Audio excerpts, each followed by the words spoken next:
How it all began. They met in a little town in the country of Japan. She was Japanese and he was an African. They met during the time of the Korean War when she waved him in to her little tea store. He was being chased by the enemy and cried out for his life. And little did he know she would become his wife.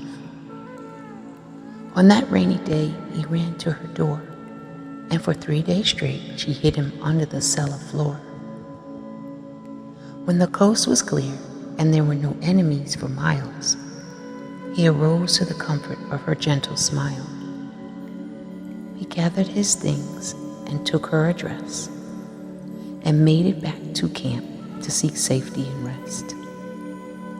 And as the days gone by, he'd send gifts from home, romancing her and her alone.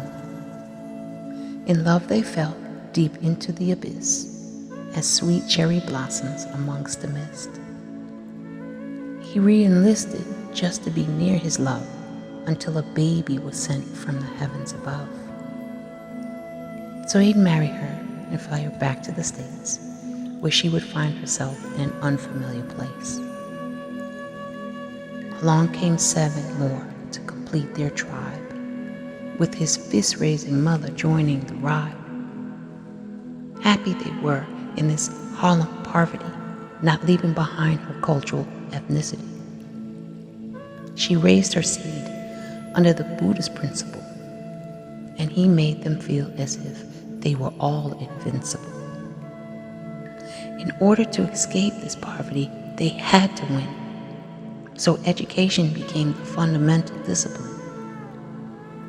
And so, when she was 45, her husband died, and he was 52. The youngest of them was 9, and the oldest aged 22. She was left only speaking broken English, and her sentences were what her children finished. No money, no father, and 7 kids. In a 2-bedroom, dilapidated building they all lived. Ola Eleanor Turner, the descendant of the late great, was his mother a cornerstone to guide their lovely fate. No tears either woman shed, none that hit the floor, or none the children would see or anyone could say they saw. She set out to find work in a great big city, not looking to be validated or for comfort and pity.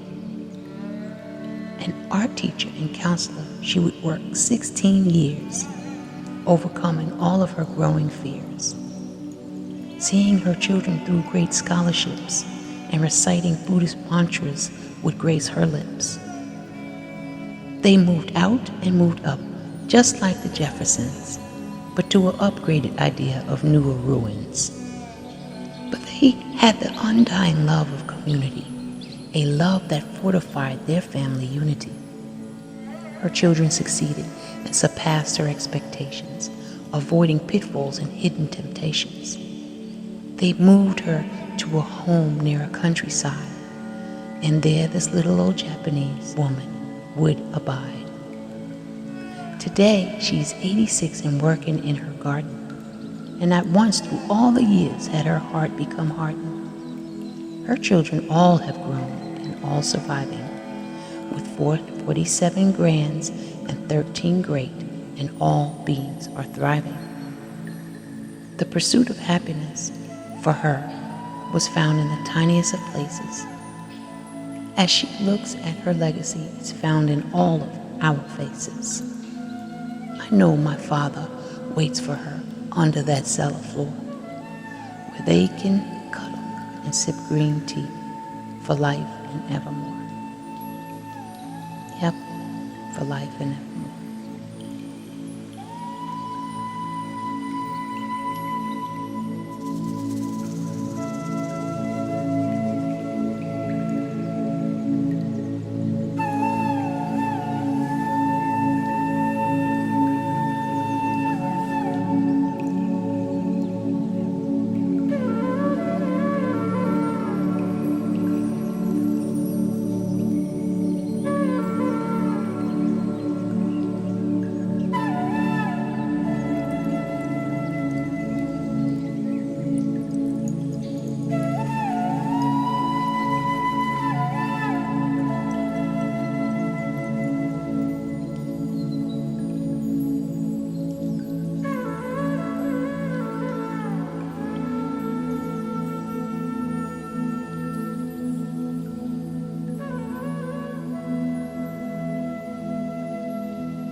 気だなんだってできるしね、痛みもないし、ただ尿の検査をすると、その検査の中で精密検査をすると、その異常細胞が1個